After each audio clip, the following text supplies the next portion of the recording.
How's everybody doing? Spike here in the Frugal Fixer shop. Been working today on a little bit of stuff getting set up. I did a practice cut on a guitar last night. It came out really good. I was very happy. Had just a little bit of discrepancy in the flip when I flipped it over. I think I figured out what happened there. So let me show you how I set that up. I'm going to set up another setup right now, and this made a few changes to my table to make it a little easier to do what we're doing here. So let me cut over there and move you over to the table, and I'll be talking and showing you on kind of what we're doing here, okay? So talk to you in a minute. Okay, what you see here is my pins file with the 6 pins that hold this thing down on the table, as you see right there. So we're fixing to drill those now. That's going to be the next operation we're going to do. So let's set this thing in motion and get that working, okay? First we got to square the machine up because it's all out of square. I've been messing with everything. So we're all connected up here. I'm going to square the X's. And then I'm going to square the Y. And then I'm going to tell it to go to my set point, which is right there, which is right on the corner. I don't know if you ever see that yet or not, but I'll show you that video in just a second, exactly what's going on. And then once it gets to that point, I'm going to go up a hair and zero out the Z.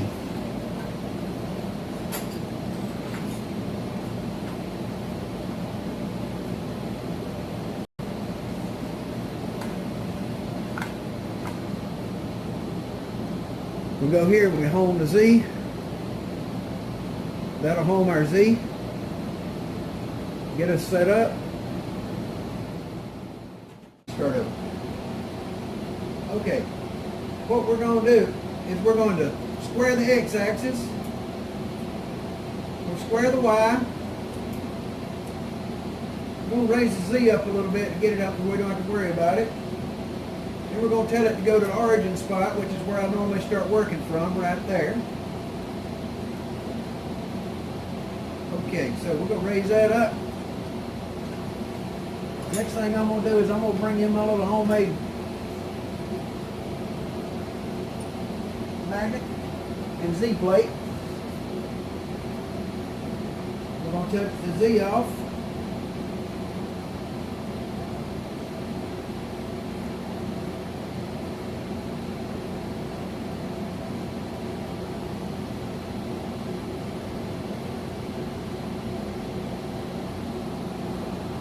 Okay, once the Z is set, oh, you done went crazy. Look at that. Once the Z is set,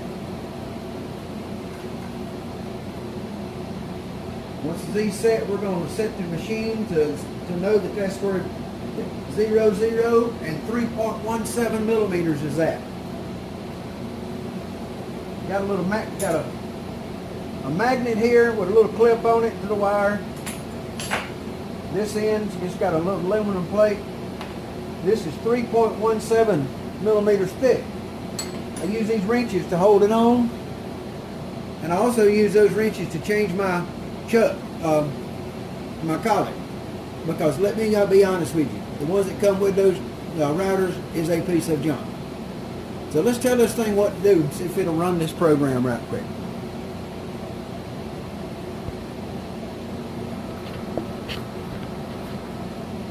Okay, I'm going to tell it to run the pins program so it can locate the pins for that part to be stuck to the table.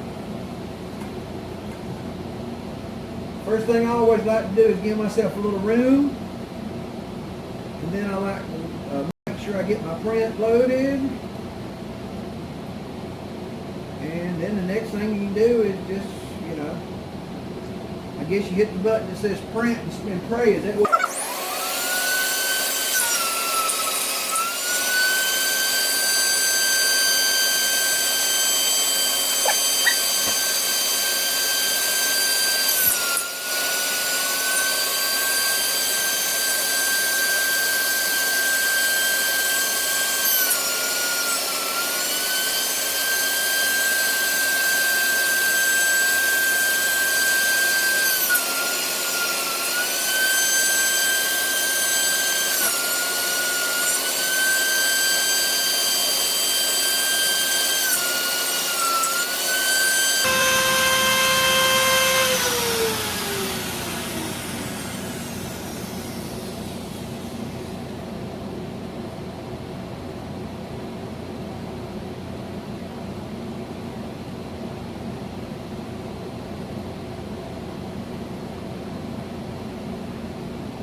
And that's where you put your pins in.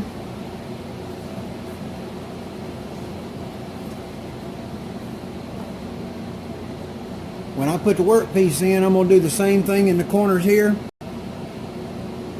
Oh, yeah, there you go. I'm going to drill same index pins in it. So once I get done, then I flip it over and I drill the other side with index pins all lined up in the same program. So when I flip this thing, the guitar lines up center line, center line. That's what you want to get done. Okay, a couple more CNC tips while I'm in here tonight. I run an MPCNC. I used a little cheap trim router from Harbor Freight, $19.95 with the coupon. I burnt one up in 3 days, took it back and got a new one free, so can't hurt that. Anyway, the little wrenches that come with them are crap, y'all know that. So get you a 17 millimeter, a good little wrench, you know, something good. This is a little Stanley wrench. And then get you a 10 millimeter, like this, you know, but need a thin little wrench because it needs a thin so to fit that chuck. And then if you really want to get fancy with that thing, you do this right here. You notch that thing deep, and then you can put it in there a whole lot deeper, and it'll hold that chuck a whole lot better, and it won't snap off and bang your knuckles against stuff. I promise you. That's a point you need to keep in mind. 10 millimeter, 17 millimeter, a notch in the middle to make it a little deeper really helps it go. So get that out of the way. Now, we were talking about work holding on the table here. How are we going to hold this piece down to work on it and build it and work on this part? Now what I've got is this part's on here right now, and it's in the position it goes in. It's squared up in this corner, and I use this edge and this edge on my table is what I use to hold it in place. Now, what I've done then is we pegged the table. You've seen the holes where I drilled the table, correct? Okay, so this guitar frame here's on there. This is one I've done earlier. Now I'm going to take it off and show you how you flip it over, because right now it's indexed onto the table with the pins, nothing else. That's just all that's holding it. So check this out. Not bad. Once the screws are in it, or taped, it'll be fine. So I'm going to try to stay out of your way so y'all can see. I got my router kind of in my way here.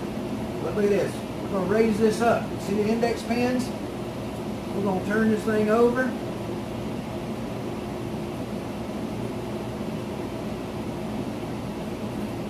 We're going to try and line it up with all these little pins again.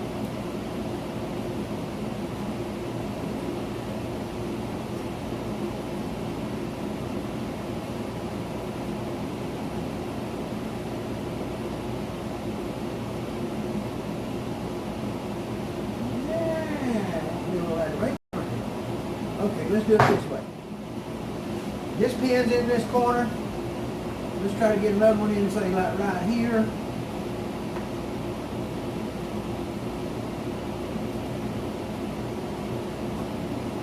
There it goes. Let's go for this back corner back here. Oh, that's got a hunk of wood. No, that's the wrong hole. There it is. And let's go, say like right here. Let's see if we can get this one. Full of sawdust. But it went in anyway. Okay, so they're all indexed back in the table now. So we flipped it over, we put it back where it goes. Now the other thing we're going to do is on this block, we're going to make an index mark center here, all the way across, center that way. So it's all the way around. So when we put it back on, you can see the center line here and the center line here to make sure that nothing's wacky-do. So anyway, that's a little point that I come up with, something I found that works real good. Set you up an automatic Z system, which is simple. Get you some wrenches to keep you from busting your knuckles. And take it easy with these things. You can't rush this machine. It loves to cut and does beautiful work. But it ain't made to tear through stuff. It's made to cut it smooth. So, hey, y'all come back and see me next time here at the Frugal Fixer Shop. I just wanted to give you a little look at the way I set up and do my setup to cut my guitars out. So, hey, I'm going to pick up ambrosia maple in the morning. We're going to cut a guitar tomorrow for sure. Later. Hey, yeah, later.